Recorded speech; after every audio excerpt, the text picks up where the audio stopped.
Muito boa tarde, senhores académicos, senhores convidados.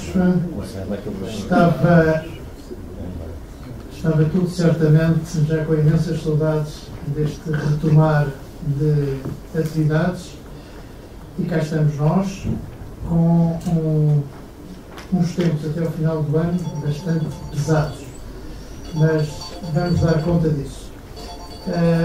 Para começarmos a sessão de hoje, depois das boas-vindas, vou-vos pedir um minuto de silêncio, porque tivemos o falecimento de um dos nossos académicos, o professor Edivaldo Machado Boaventura, brasileiro, que faleceu durante o período das férias.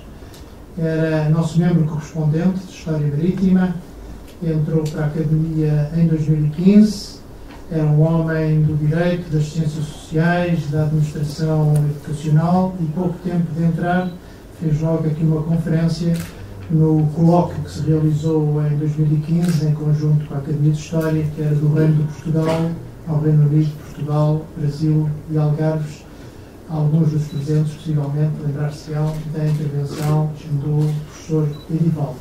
Peço-vos um minuto de silêncio.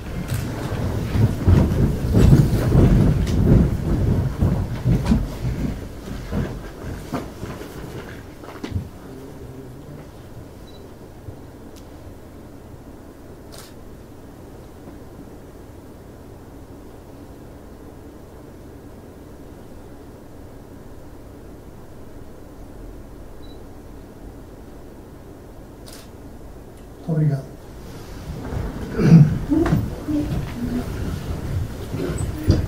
Seguidamente,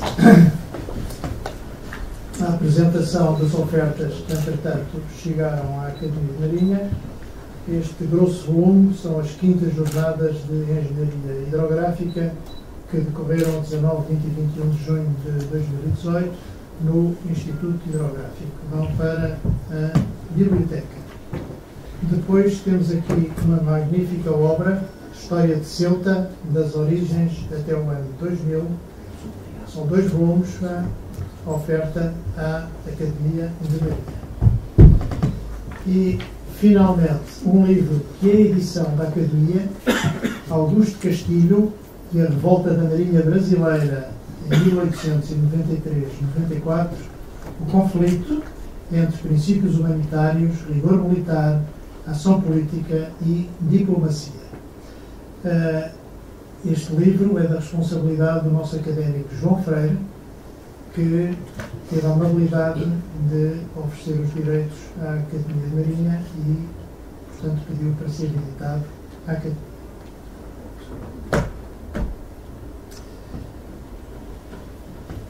Outra nota que interessa essencialmente, portanto, aos académicos civis, está em distribuição o novo cartão académico da Academia de Marinha.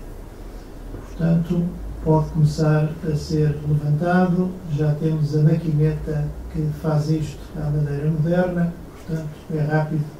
Os que estiverem cá presentes ou começarem ou vierem às próximas sessões da Academia de Marinha, é uma questão, digamos, de pedirem, porque se vai fazendo a pedido, não é tudo feito ao mesmo tempo. A grande novidade deste cartão é que os membros da Academia de Marinha, além de terem acesso aos locais, portanto, que já tinham do anterior, portanto, à Academia de Marinha, ao Museu da Marinha, ao Planetário Carlos de Gulbenkian, à Biblioteca Central de Marinha, ao Aquário Vasco da Gama e à Fragata Dom Fernando II e Glória, passam também a ter acesso, sem ser necessário convite, à Messe de Lisboa e à Messe de Cascais. Portanto, é a novidade deste cartão que já está em distribuição. E agora, os habituais anúncios das próximas sessões. Esta semana ainda temos uma sessão extraordinária, na sexta-feira, às 18 horas, no pavilhão das Galiotas. É uma sessão conjunta da Comissão Cultural de Marinha e da Academia. Foi iniciativa da Comissão Cultural, que decidiu convidar a Academia a associar-se. A iniciativa foi deles. E vamos ter uma palestra em antecipação dos anos que seguem sobre Fernão de Magalhães para além do fim do mundo. O orador convidado é Lawrence Bergreen, que é escritor e biógrafo norte-americano, é um entendido em Fernão de Magalhães com vasta obra publicada. Como é uma sessão conjunta com a Academia, eu de facto convido os nossos académicos, para além de quem quiser, a associar-se a esta sessão na sexta-feira às 18 horas. Na próxima terça-feira, uma sessão, portanto, ordinária, às 17h30, como de costume, temos Desembarques na Índia, considerações sobre teorias táticas de Francisco Rodrigues da Silveira. Vem falar o professor Dr. Gonçalo Coceiro Feio. Na próxima semana, mais uma semana extraordinária, mais uma sessão extraordinária, perdão, desta vez na quinta-feira, dia 27, às 16h30. É uma homenagem ao nosso comandante Estácio dos Reis. É uma homenagem ao comandante Estácio dos Reis no dia em que ele faria 95 anos. Por poucos meses, não atingiu esta bonita idade. A sessão será no pavilhão das Galiotas e é mais uma sessão conjunta com a Comissão Cultural. Foram convidados para esta sessão os académicos Carlos Batista Valentim, que nos vai falar, portanto, da ligação do comandante Estácio dos Reis à Biblioteca Central e ao Museu. O nosso académico Semedo Matos vai falar, portanto, do comandante Estácio dos Reis como investigador, e convidamos também o professor Nuno Crato, que era um grande amigo e admirador, portanto, do comandante Estácio dos Reis. Será uma sessão com a presença do Almirante-Chefe de Estado-Maior da Armada. A primeira sessão do mês de outubro, também é uma terça-feira, às 17h30, aqui na Academia, será da responsabilidade da professora Margarida Garcês Ventura, nossa académica. O título, em português, Mestre João Verasano, um navegador florentino ao serviço de Portugal. E finalmente chegamos à sessão de hoje. Não me esqueci de si, doutor. Ora bem, está ali anunciado, portanto, Pedro Teixeira e a definição da fronteira da Amazónia, em comemoração dos 380 anos da viagem do navegador português no Rio da Amazônia. Doutora Anete Costa Ferreira. Uma breve referência, portanto, ao seu currículo. O Sr. doutor é natural de Belém do Pará, onde exerceu cargos nas áreas da contabilidade, relações públicas e jornalismo, radicada em Portugal desde 1990. Vem desempenhando as atividades de jornalista como correspondente de periódicos brasileiros e investigadora da cultura luso-amazónica. É diplomada em Ciências Humanas pela Universidade da Amazónia, cursou a Escola Superior de Guerra, de cuja Associação dos Diplomados é membro, graduada em Jornalismo, Relações Públicas e Marketing e Sociologia. É membro da Academia de História da Amazonas, da Academia Brasileira de Ciências Económicas e Sociais, da Sociedade Brasileira de Artes, Ciência e Cultura, da Academia Paraense de Letras, da Sociedade de Língua Portuguesa, da Sociedade Portuguesa de Autores, da Sociedade Portuguesa de Poetas, da Associação de Cultura Lusófona e da Associação de Imprensa Estrangeira em Portugal, entre outras. É investigador da cultura brasileira, com destaque para a Amazónia. Tem apresentado dezenas de comunicações em conferências e colóquios no Brasil, Portugal, Itália e Reino Unido. Possui mais de uma centena de trabalhos publicados. Relativamente aos seus trabalhos, eu não vou referir, mas centram-se essencialmente na Amazónia e Pedro Teixeira, como não podia deixar de ser. Sra. Doutora, o tempo é seu. Não sei se quer falar sentada, se prefere falar de pé. Como entender? Prefere falar de pé? Com certeza. Estamos desejosos de ouvir sobre esta aventura. Obrigada, com licença. agradecer publicamente a presença do marido na Escola em Defesa Brasileiro, que teve a novidade de estar presente nesse assunto.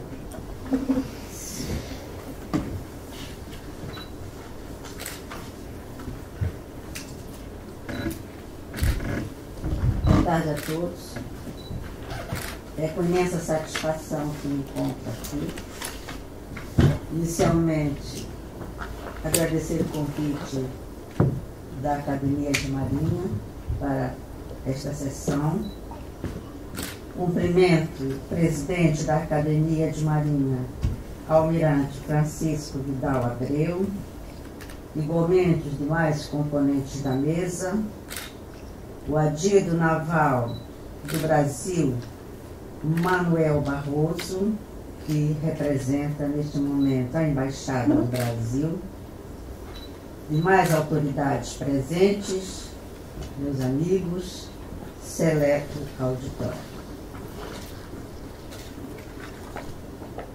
Esta palestra referente a Pedro Teixeira, como os senhores estão vendo, procurarei cumprir o horário determinado, sem me atropelar nas palavras, e em seguida serão apresentadas as imagens que estão vendo, e depois estarei à disposição para responder as perguntas que forem feitas. O século XVII é o século de Portugal na Amazônia. Justifica-se pelos relevantes trabalhos, relevantes acontecimentos que marcaram a história de Portugal na imensa região do norte do Brasil. Em 1607, chega a Pernambuco Pedro Teixeira, natural de Cantanhede, distrito de Coimbra, para participar nos embates para a expulsão dos holandeses que ali se encontravam. Os franceses, instalados no Maranhão, eram uma constante ameaça ao domínio ibérico. Até que, em 1614, Portugal prepara a expulsão dos gauleses e, na Batalha de Caxenduba, a vitória coube aos portugueses. Tendo, nesta batalha, se evidenciado Pedro Teixeira nas lutas ali encerradas em 1615. Em seguida, Dom Felipe ordena que se prepare uma expedição ao norte do Brasil a fim de expulsar os estrangeiros ali residentes. É escolhido Francisco Caldeira Castelo Branco para comandar a jornada. Forma a expedição com 3 embarcações, 8 quintais de pólvora, munições, 150 soldados portugueses, dentre eles Pedro Teixeira. O governador Gaspar de Souza, governador-geral do Brasil, entrega a Castelo Branco o regimento, advertindo que o rio conhecido por Grão-Pará é uma das 2 bocas do grande rio das Amazonas e que a navegação é perigosa por causa dos baixios. Apenas embarcação de pequeno porte podia navegar.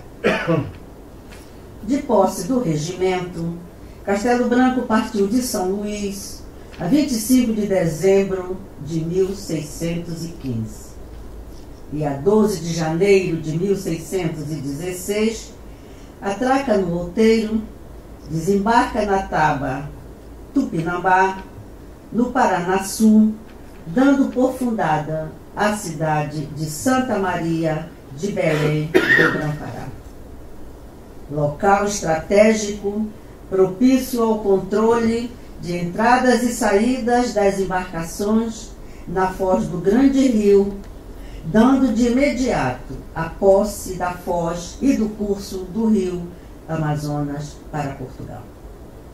Castelo Branco envia em seguida Pedro Teixeira para São Luís do Maranhão a fim de entregar ao governador a carta sobre o êxito da missão. Teixeira foi por via terrestre com 70 soldados portugueses e vários índios tupinambá que iam abrindo caminho na selva. Ele regressa por via marítima, portando mantimentos, fardas, artigos, munições e outros artigos para ofertar aos habitantes. Estava feita a outra demarcação terrestre e marítima para Portugal no trecho Pará-Maranhão. Solução geopolítica para a coroa manter o controle do território, largamente cobiçado pelos estrangeiros.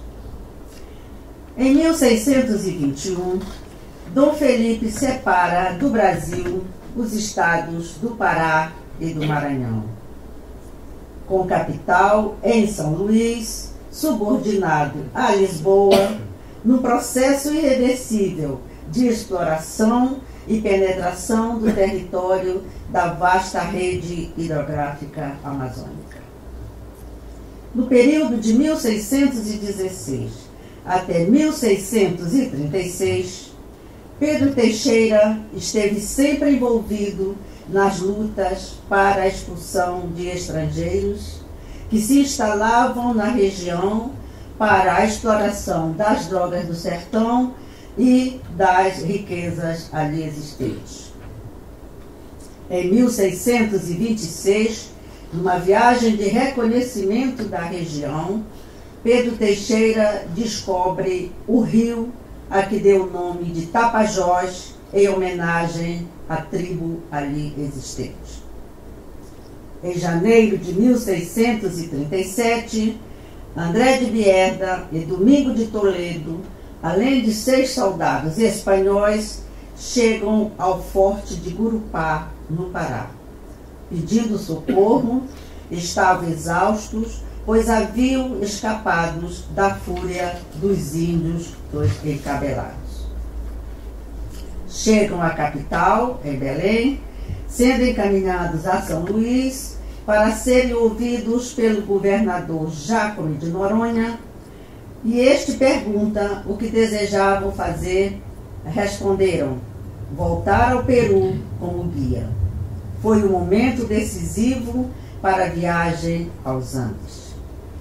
Noronha ordena que Pedro Teixeira organize a grande expedição fluvial para a conquista do rio Amazonas em toda a sua extensão, rio de perspectivas imprevisíveis, confundindo lenda com a realidade.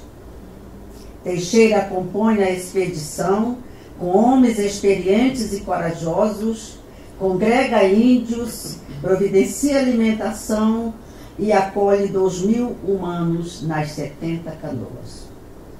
Parte de Cametá, a 28 de outubro de 1637, naquele que seria o maior empreendimento português no sentido geográfico e político do século XVII, e que daria para Portugal não só a dimensão física do território, mas a posse de todo ele, ao navegar aos Andes, vencendo correntezas contra as proas das frágeis canoas. Na ida, dezembro de 1637, Pedro Teixeira descobre uma grande ilha isolada que chama Santa Luzia. Prosseguindo, vê um arquipélago que batiza de Ilha das Areias. Continuando a subida do Amazonas, descobre o Rio Branco e o Rio Negro, este onde mais tarde se ergueria a capital do estado do Amazonas, Manaus. Pedro Teixeira chega a Quito a 18 de novembro de 1638, onde é homenageado pela realeza e altas autoridades e pela população por ser o primeiro europeu a fazer tão perigosa viagem. Pedro Teixeira permanece tratando assuntos de interesse para Portugal e decide marcar a viagem de regresso a Belém do Pará a 16 de fevereiro de 1639. No percurso, descobre um dos maiores afluentes do rio Amazonas, batizando de Rio Madeira, impressionado pela abundância de madeira que ali encontrou. Em agosto de 1639, às margens do rio Aguarico, atual Rio do Ouro, Teixeira pratica o ato histórico, político e patriótico ao tomar posse das terras em nome da Espanha, mas para Portugal. O escrivão João Gomes leu o ato de posse e Teixeira colocou o padrão, dando à povoação o nome de franciscana em memória dos franciscanos sacrificados pelos índios encabelados. Estava demarcado o grande rio das Amazonas, nos dois sentidos e pertencendo a Portugal. Em dezembro de 1639, Teixeira chega a Belém do Pará com a sua caravana, recebendo as homenagens prestadas pelas autoridades e o povo em geral pelo grande empreendimento realizado na conquista do espaço amazônico para Portugal, em toda a sua extensão geográfica, militar e política, na definição da fronteira da Amazônia.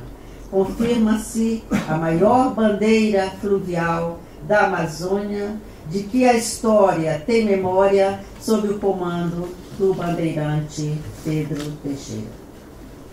Agora vamos mostrar aos senhores as imagens as homenagens que foram prestadas a Pedro Teixeira e a Portugal depois desta viagem. Rio e selva. Até hoje, a Amazônia é esta representação. O rio nas suas dimensões, nos seus meandros, nos seus contornos, e a selva.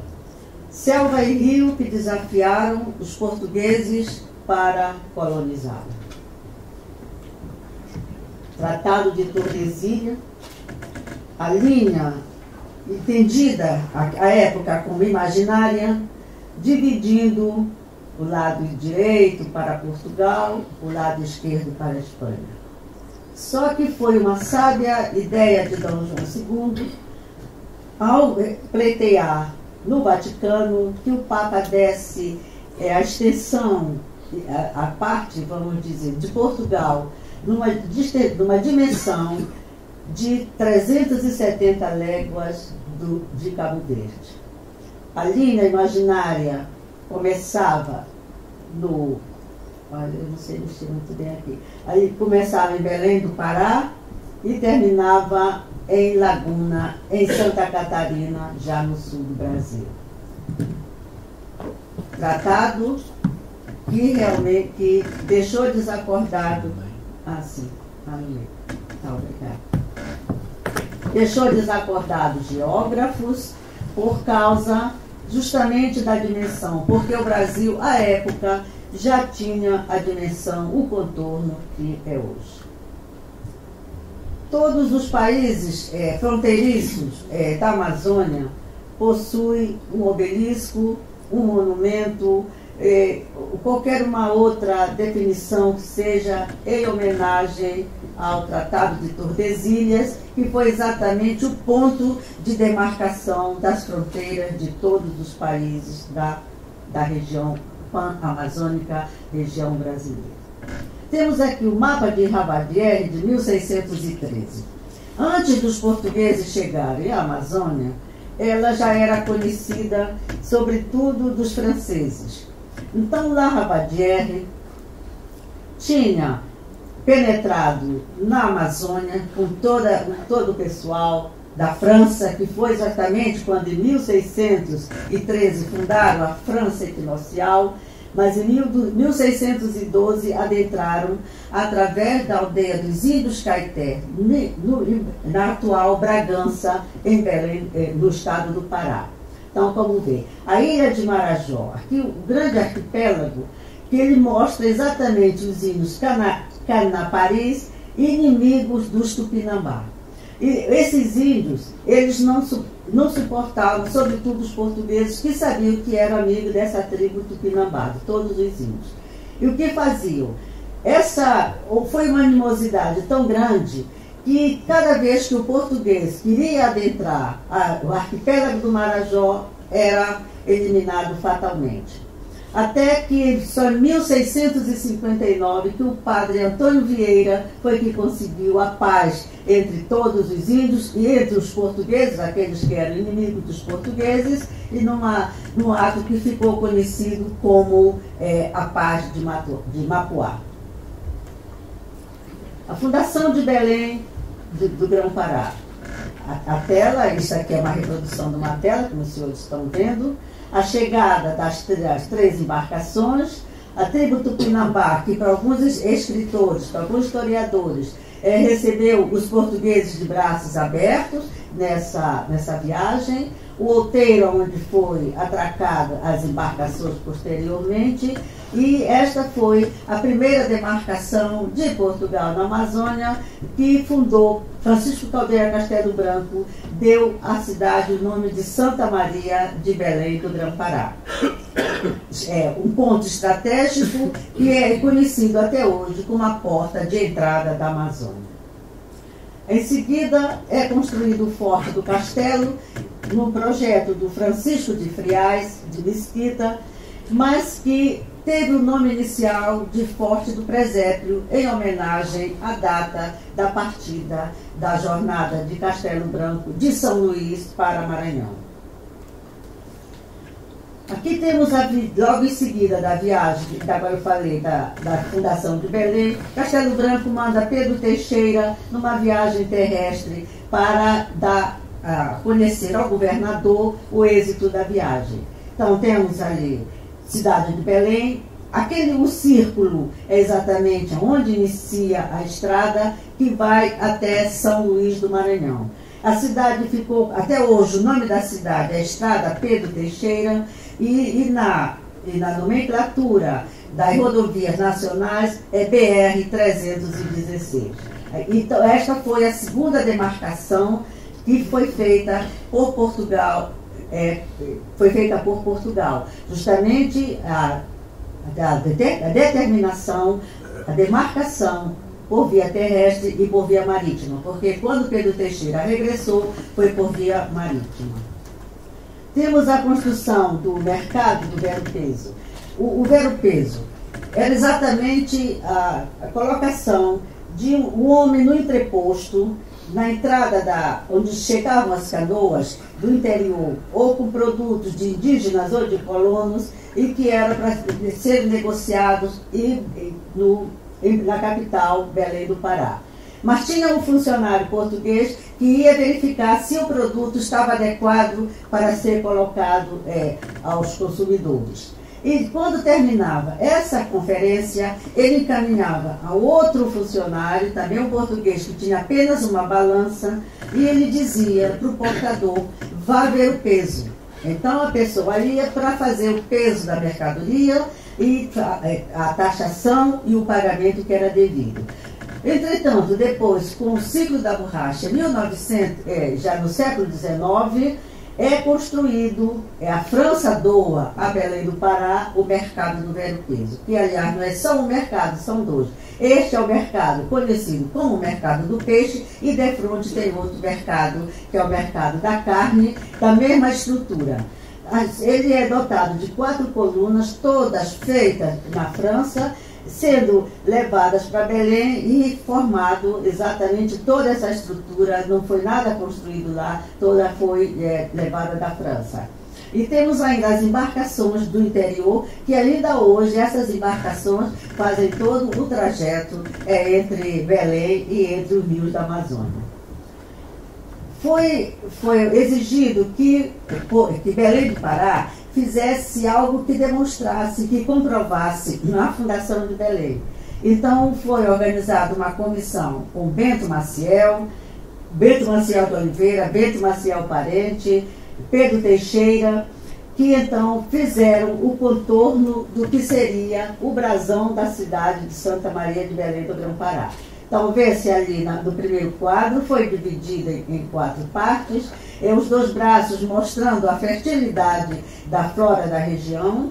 Ao lado direito, o sol, que é o sol equatorial que nós temos, e justamente a linha do Equador passa sobre a cidade de Belém. Temos o castelo com as quinas e temos uma visão que eu acho uma visão muito interessante, que é a pecuária. Temos ali a representação do gado vacum e do gado cavalar. Essa imagem está no Museu de Arte de Belém, já do francês, já no século XIX. A viagem de Pedro Teixeira é estudada neste mapa da ocupação da Amazônia. Nós temos no triângulo da legenda, o triângulo nos mostra os fortes e o quadrado nos mostra as missões. Então, e mais abaixo, as flechas mostrando os povos que invadiram a região e que foram expulsos exatamente pelas batalhas comandadas por Pedro Teixeira. Temos São Luís os franceses, temos mais abaixo Pernambuco, que é ali o Reis Magos, que foram os holandeses. Temos também lá em Cayena os franceses também que adentravam a Amazônia através do Cabo Norte, hoje o estado do Amapá. Dali que então eles vinham e perseguiam no início os portugueses sem dar acesso que chegassem até a ilha de Marajó.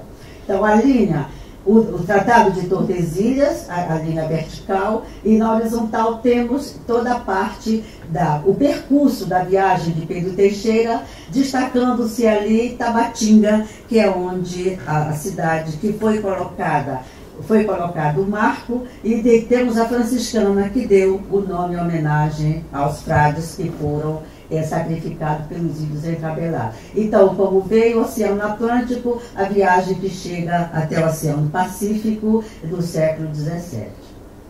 Os índios, Pedro Teixeira levou 1.200 índios, adulto, jovem, criança. Aqui nós temos 3 índios, já no treino que fazem dentro da sua comunidade, das suas etnias. Temos ali o Cuicuro, temos os Jurunas e temos o índio Ialatipi. Cada um já nos seus treinos, na sua faina que tem que desenvolver no futuro.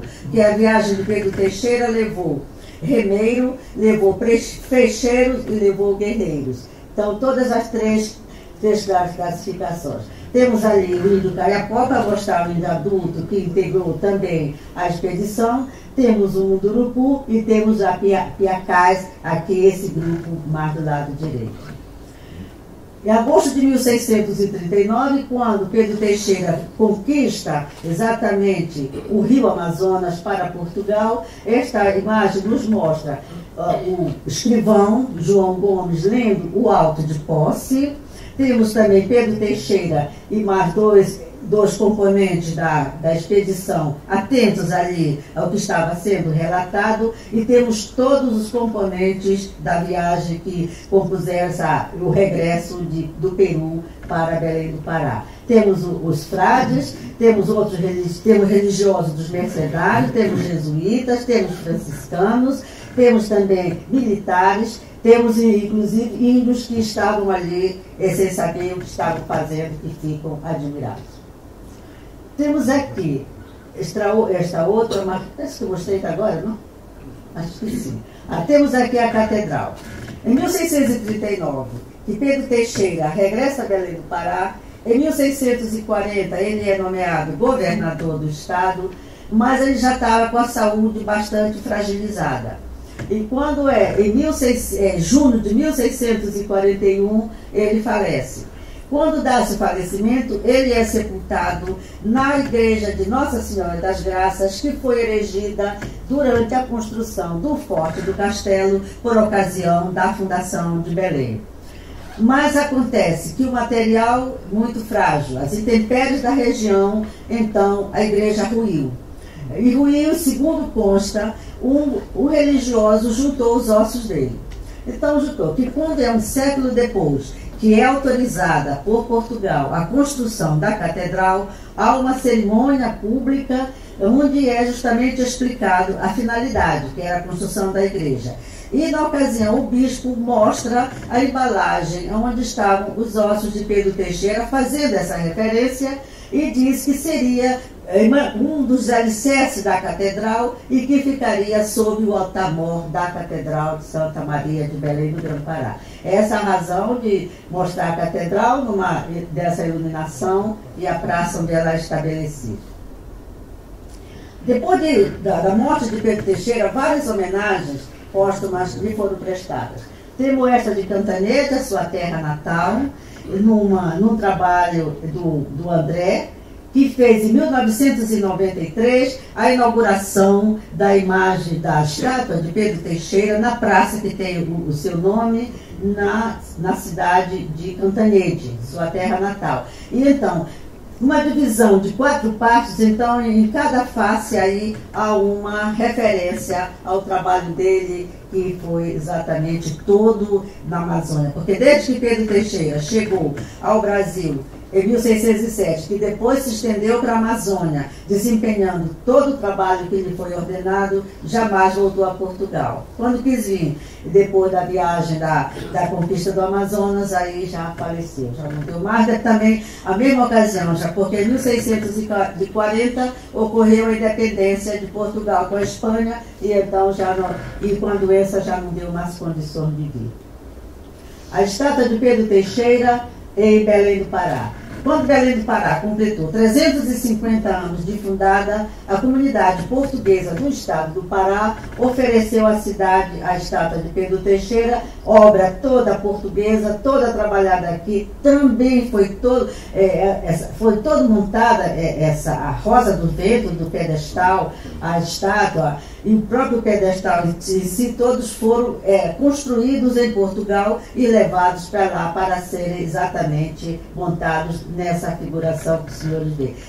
A estátua fica na Praça Pedro Teixeira, à borda do rio Guamá, onde nós chamamos o Cais Porto do rio Guamá, e Pedro Teixeira está lá justamente nessa homenagem que foi prestada pela comunidade portuguesa de lá.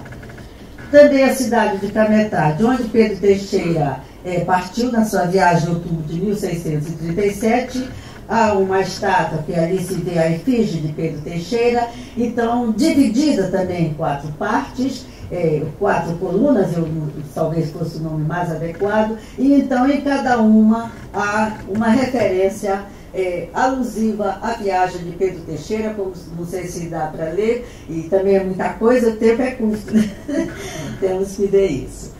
Temos essa outra imagem na estrada BR-316, exatamente de Pedro Teixeira, de São Luís, de Belém para São Luís, e na cidade de Outeiro da Cruz, do Maranhão, há justamente esta. Mas esta só tem uma face, que é onde está exatamente a placa comemorativa ao evento.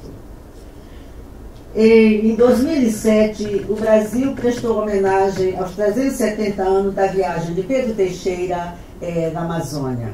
O catálogo, esta aí é a capa do catálogo, que foi exatamente com a programação, foi um dia de festejo lá no Senado brasileiro, prestando, e então, no momento, acharam que Pedro Teixeira devia pertencer ao Panteão Nacional lá do Brasil. Não sei se isso já se concretizou. O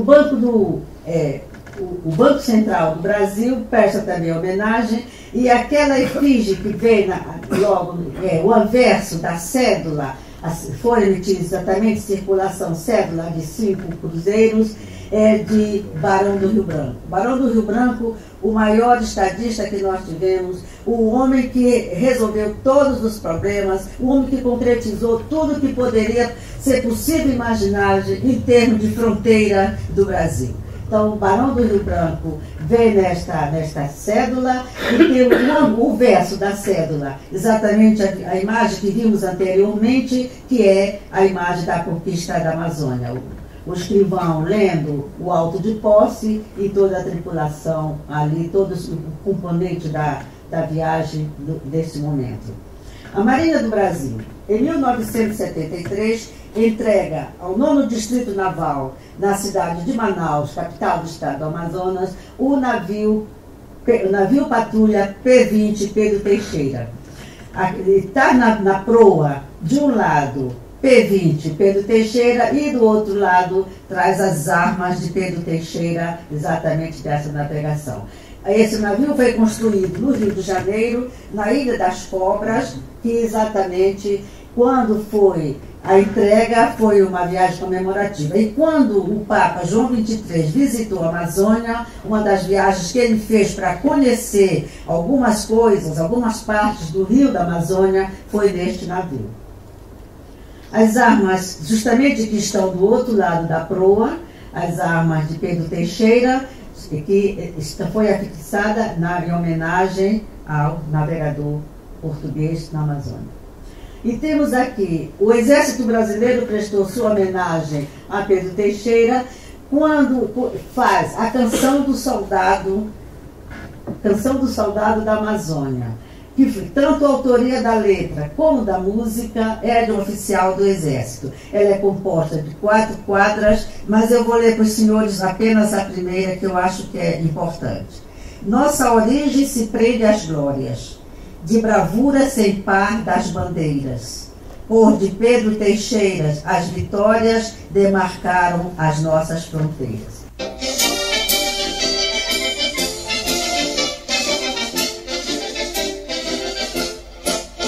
Nossa origem se prende às glórias, da bravura sem par das bandeiras. Por de Pedro Teixeira, as vitórias demarcaram as nossas fronteiras.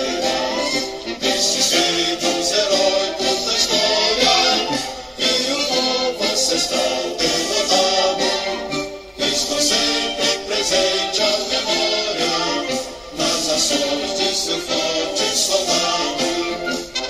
Vamos, companheiros, avante, com desação total, andemos triunfante da pátria, o nosso ideal.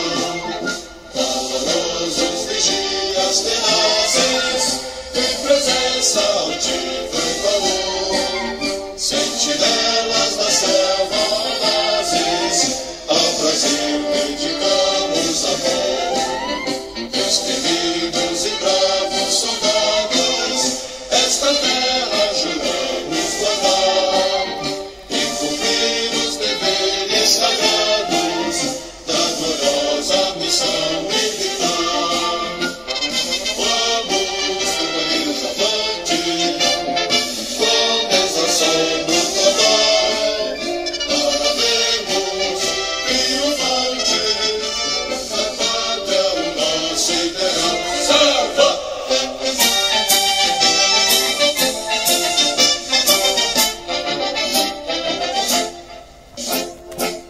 Então, esta é a homenagem do Exército Brasileiro a Pedro Teixeira.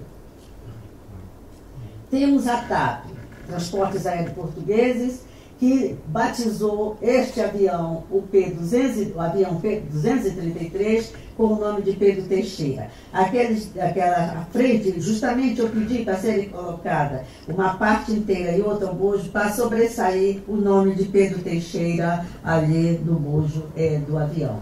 E este avião faz o trecho Lisboa-Belém-Manaus, e de quase que também hoje já estará fazendo só Belém-Lisboa, por causa de assuntos que são de interesses lá políticos.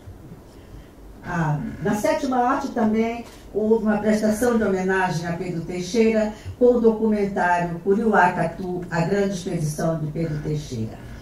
Foi uma parceria governo do estado do Pará com o governo português.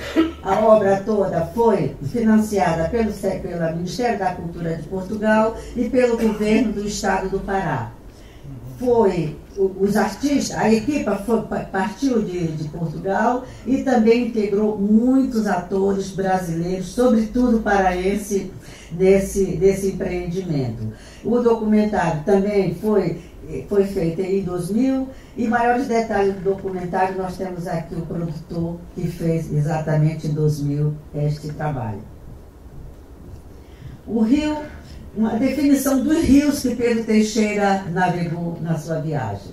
Saída de Cametá, ali a capital Belém do Pará, todos os rios que ele foi trafegando no seu percurso. Temos ali o Rio Negro, eu não sei por que razão, não aparece o Rio Branco, que ele descobriu os 2 rios.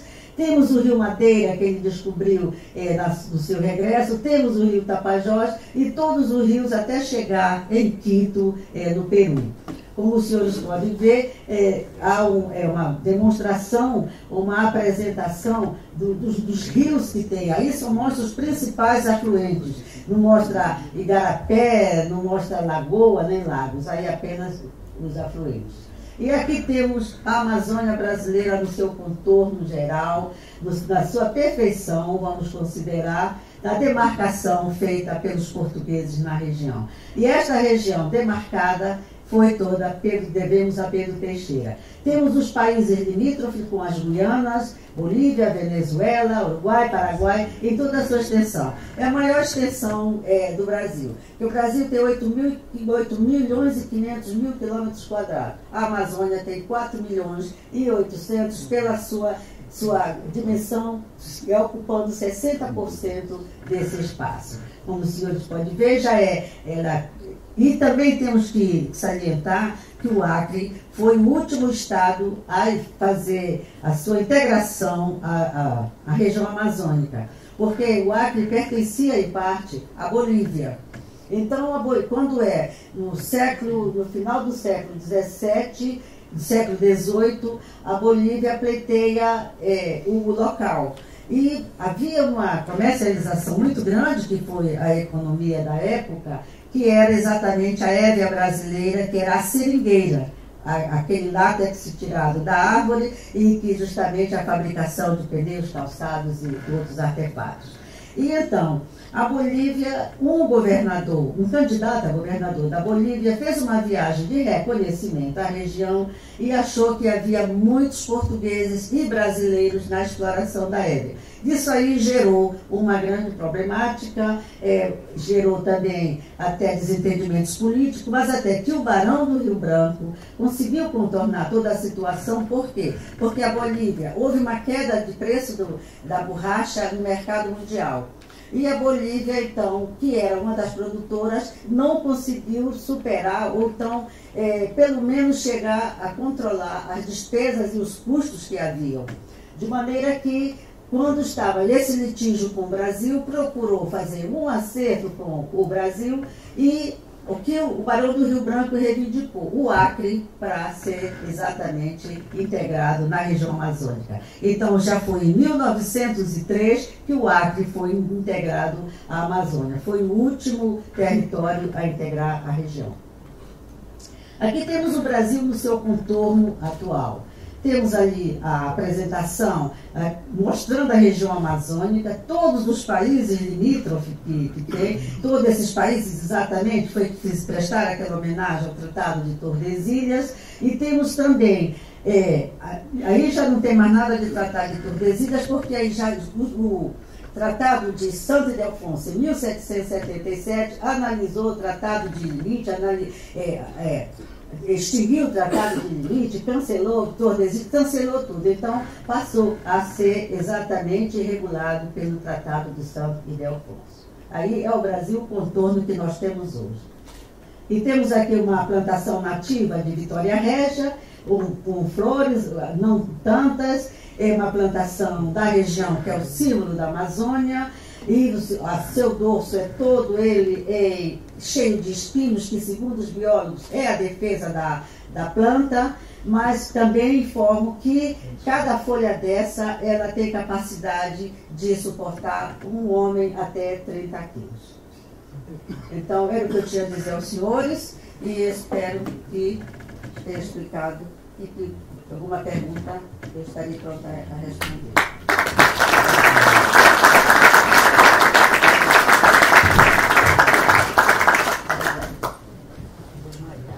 Sra. Doutora, muitíssimo obrigado. Foi uma exposição que nos encantou e certamente nos trouxe imenso conhecimento sobre a vida de Pedro Teixeira e desta verdadeira aventura de atravessar leste-oeste, aqui o continente sul-americano. Eu imagino, portanto, o que é que ele terá passado e os problemas, e explica-se naturalmente a duração destas viagens, como há bocadinho conversávamos, em que uma pessoa parte no princípio de um ano e chega 2 anos e tal depois de regresso, quando ainda consegue estar vivo. A senhora professora não usou todo o tempo que tinha, estava aflita, mas não há problema nenhum. Vamos ver agora se a assistência lhe coloca perguntas certamente interessantes. Obrigada.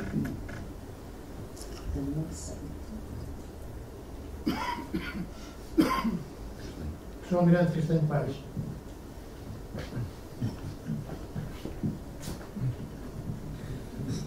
Doutor, em primeiro lugar, queria agradecer-lhe pessoalmente a excelência da sua exposição, que achei interessantíssima.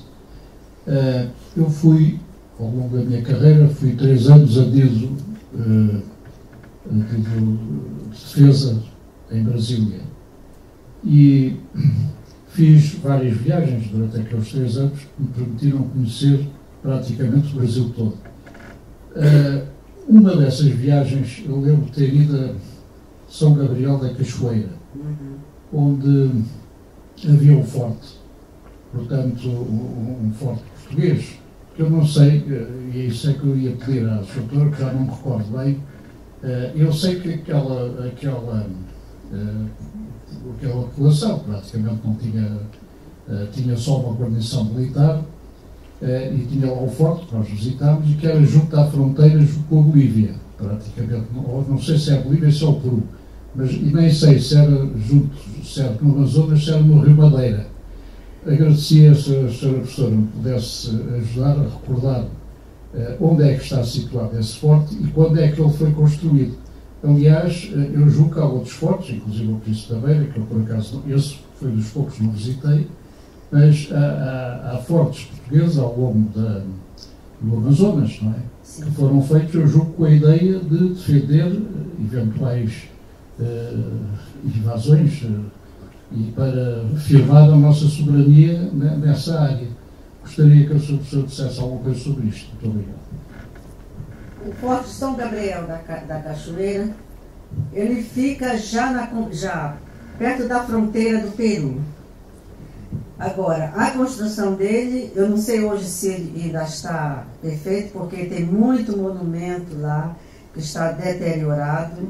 Inclusive o de Belém do Pará também tem sofrido alguma alteração nesse sentido. E o senhor, como militar também, que esteve em Belém do Pará, deve ter conhecido o Forte do Castelo, mas não sei se atualmente ou se faz muito tempo, porque o forte já não tem mais aquela característica.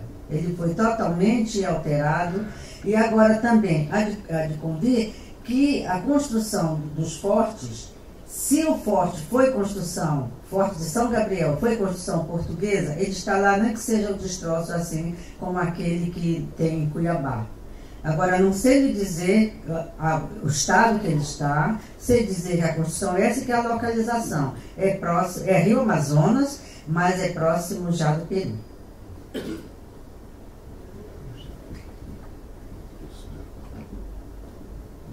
Faça favor. Eu queria agradecer à Sra. Doutora Neide Costa Ferreira, nossa associada da Associação Portuguesa de Poetas, onde também pertence, e gostaria de pôr uma pergunta e, ao mesmo tempo, uma confirmação. Ensinaram-nos na escola primária que o Brasil tinha sido descoberto por Pedro Álvares Cabral. E depois, mais tarde, vinha saber que houve um navegador português, Duarte Pacheco Pereira, que tinha descoberto o Brasil muito antes e que ficou no esquecimento por causa do Tratado de Tordesilhas. Ou seja, não convinha ao Catubal que soubesse que tinha descoberto o Brasil antes de assinar o tratado E depois o rei Dom João II ocultou esse facto para que talvez os espanhóis não assinassem o Tratado de Tordesilhas e soubessem que o Brasil tinha sido descoberto. Então, eu queria que me confirmasse isso realmente.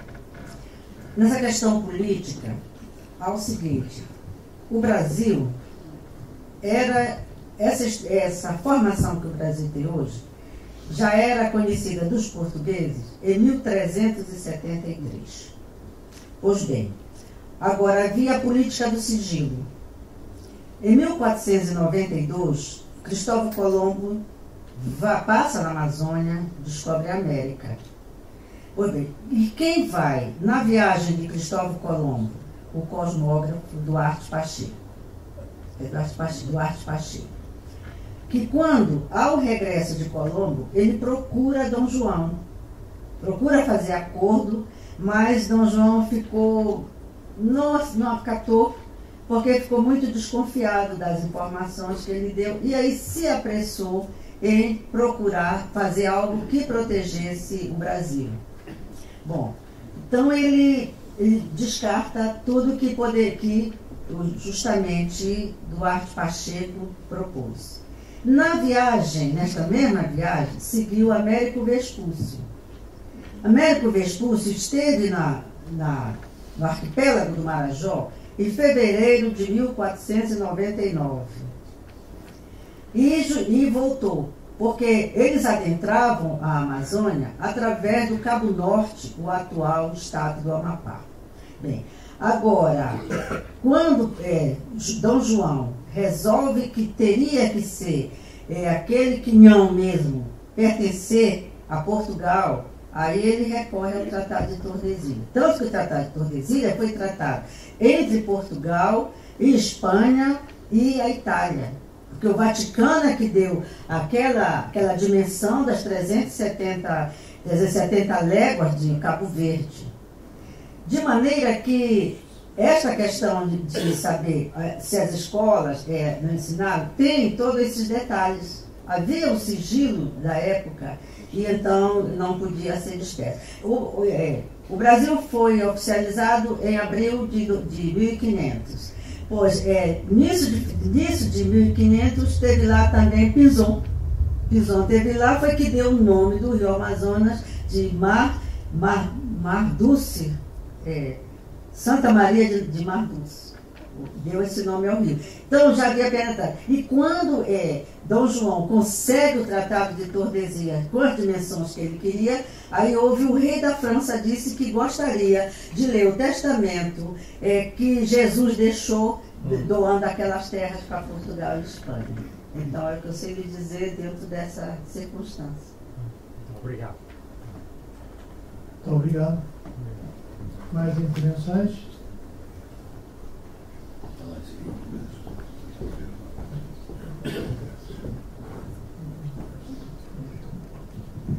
Muito obrigado. Uma pergunta só. A descendência de Pedro Teixeira.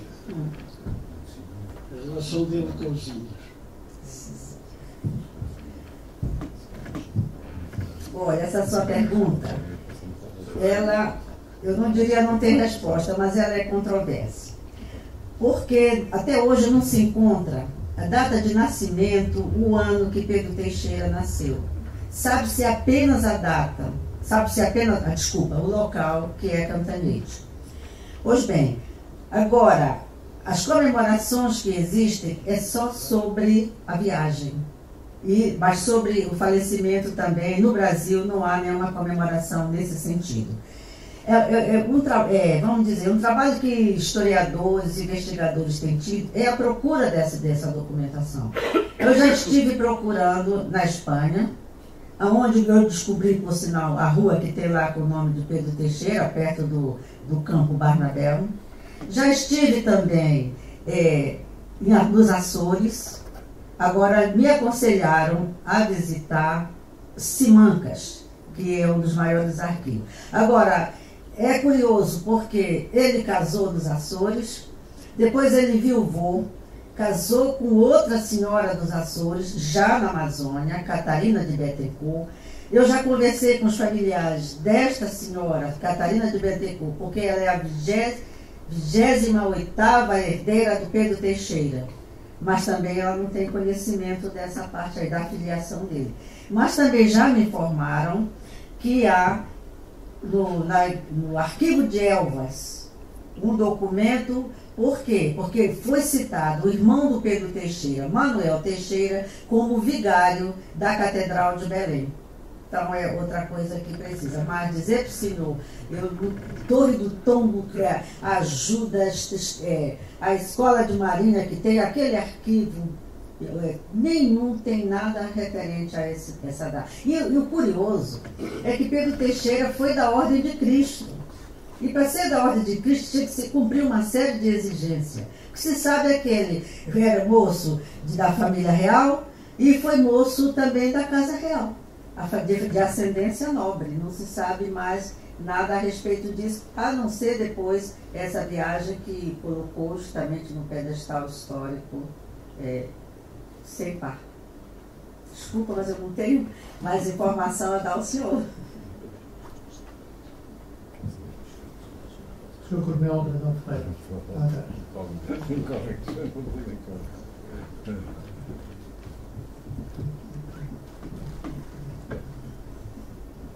Sr. Professor, os meus cumprimentos.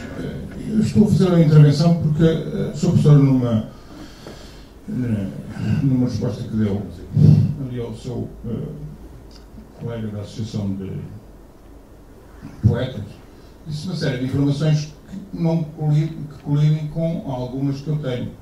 Portanto, queria tentar me esclarecer um pouco mais sobre isso. De facto, há suspeitas que o Duarte Pacheco Pereira tenha chegado ao Brasil antes do Pedro Álvares Cabral, mas não está nada que eu saiba historicamente provado até hoje.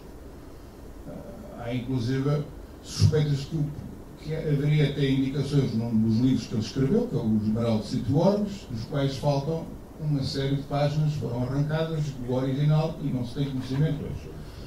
Eu também não acredito piamente que nós tenhamos descoberto aquilo quando durante 7 anos não há uma única notícia de uma navegação para sul, depois do Bartolomeu Dias ter dobrado o Cabo da Boa Esperança.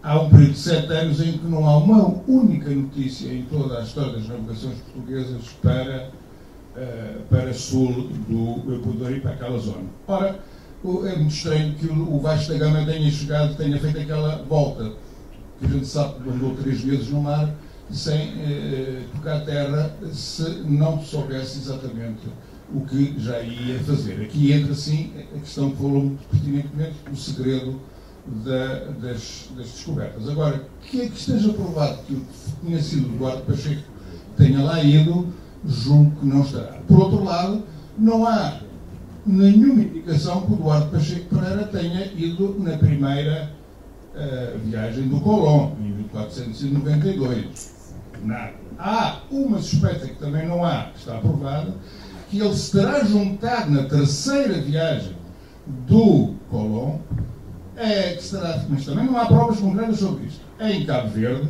justamente para irem nessa viagem que o Colón passou perto do Brasil, foi nessa que descobriu lá o Orinoco e o Trindade Tobago, para delimitarem exatamente o meridiano de Tordesilhas, mas também não há uma certeza absoluta disto. Depois, o Pison morreu em 1493 e não em 1500. Isso não foi, de facto, um navegador espanhol que foi ao Brasil, que eu agora não me recordo o nome, não sei se foi um tal Oviedo. Agora, sei que existe que há aí uma controvérsia com os espanhóis também sobre isso. Agora, não terá sido o Pison, porque o Pison morreu 15 dias depois de ter chegado a Palos de la Fronteira.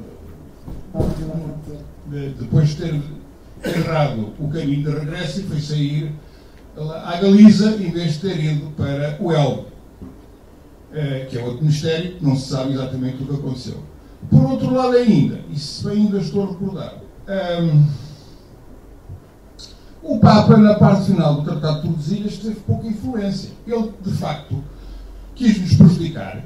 E foi um golpe de asa, que também é um pequeno mistério que não está exatamente descoberto como é que houve aquele facto final que nos deu o Tratado de Tordesilhas nos moldes em que ele foi proposto pelo Dom João II, porque o Papa esteve sempre contra aquilo. O Papa, que era o Borgia, provavelmente foi o pior Papa de toda a história da Igreja Católica, esteve a ponto não, ele acabou por, até uma determinada altura, e numa das bulas que fez, e fez 4 de seguida, no mesmo ano, contra nós, ele inclusive revogou praticamente todas as bulas que os seus anteriores antecedentes tinham feito a favor do Reino de Portugal. Portanto, dentro destas diferenciações daquilo que eu julgo saber e daquilo que a sua professora afirmou, que eu gostaria de me elucidasse um pouco melhor. Muito obrigado. Bom, sobre Pinzon, ele esteve no Marajó. Foi ele que deu o nome do Amazonas, Santa Maria, Mar de Santa Maria de La Dulce, exatamente. Agora, quanto à viagem do Duarte Pacheco, segundo afirmam, eu tenho um trabalho da USP, da Universidade de São Paulo, em que cita exatamente ele, que quando vamos dizer, verídico, que quando é organizada a expedição de Cabral, ele é uma das pessoas convidadas, ou vamos dizer, até que se fosse exigida a presença dele na viagem, por conhecer o território. Porque, por exemplo, essa questão de linha imaginária, isso, eu não sei, na minha cabeça não cabe, eu acho que não cabe na cabeça de ninguém. Porque como é que iria demarcar um país? Porque, segundo se sabe, e está praticamente comprovado, Portugal conhecia o Brasil como é hoje. Tanto que Cabral, quando sai de Porto Seguro e que vai caminho das Índias, ele escreve: Sua Majestade, acabei de fundar o local e coloquei o padrão na terra de Vossa Majestade. Então, todas essas terras, e quando se lê muito trabalho de história nesse sentido, vem logo aquilo. Vai disputar, sobretudo, olha, Raposo Tavares, que foi defender exatamente as terras no sul do Brasil, ele diz: estamos defendendo o que é de Portugal. Até outros dizem assim, então, que Portugal entendia ser seu. Não é? Ele entendia ser seu. Na própria Amazônia. Subiu o rio Amazonas para defender a terra que julgava ser de Portugal. Mas essa questão agora do Duarte Pacheco, eu tenho essa informação da Universidade de São Paulo. Agora, se ela é verídica ou não, porque ele foi um dos cosmógrafos do Tratado de Tordesilhas. Fala o que eu tenho a dizer ao senhor. Obrigado, professora. Este senhor que está ali da camisola verde, eu peço que se identifique, eu não estou a reconhecer daqui. Fausto Bento. Fausto? Sim. Professora, a minha questão prende-se com a localização de Coito que desconheço. O Pedro Teixeira navegou para Montante até um determinado ponto, mas depois teve que atingir Coito por via terrestre, não é? Ou Coito fica nas margens do rio Amazonas, ou se fica nos Andes. O senhor fala na viagem aos Andes. Aos Andes, sim. Sim. Acabou a sua pergunta? Não, quer saber o que é que eu vou responder? Acabou a sua pergunta? Portanto, saber se Coito fica nas margens do rio Amazonas ou se ele teve que percorrer ainda muitas léguas nos Andes para atingir Coito. Sim. Não sei se terminou. Sim, terminei. Sim. Obrigado. Quando houve a debandada de índios remeiros na jornada de Pedro Teixeira, ele mandou Antônio Chichorro, Bento Maciel Parente e Bento de Oliveira para se adiantarem a demarcação das terras, porque havia ameaça de ataque dos índios omáguas. Mas ele, como falava fluentemente a língua tupi, ele contornou a situação. Mas só que o local aonde esses companheiros dele foram para justamente livrá-lo ou prevenir de qualquer perigo, ficou muito distante de Quito. Era Purras o nome da cidade, já dentro do Peru.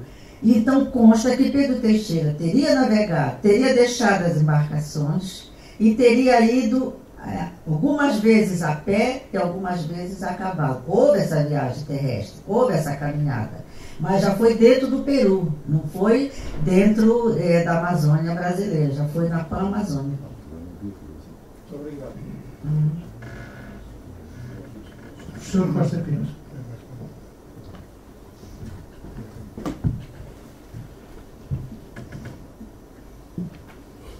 Cara, doutora, muito obrigado pela sua conferência. Relativamente à passagem dos portugueses para o Brasil, está provado até pelas correntes e ventos. De facto, o Brasil já era conhecido, pelo menos não na íntegra, mas sabia-se que havia terras ao Ocidente antes da viagem oficial do Pedro Álvares Cabral. Aliás, não é à toa que o Gago Coutinho faça uma viagem no Vera Cruz para provar precisamente que a questão das correntes e dos ventos estavam presentes quando foi a viagem de muitos navegadores que por ali passavam. E já havia comentários, tal como também davam muitas vezes à costa, em Porto Santo, madeiras trabalhadas que podiam ser precisamente do Brasil, mas que provavelmente eram até da América do Norte. Muito obrigado.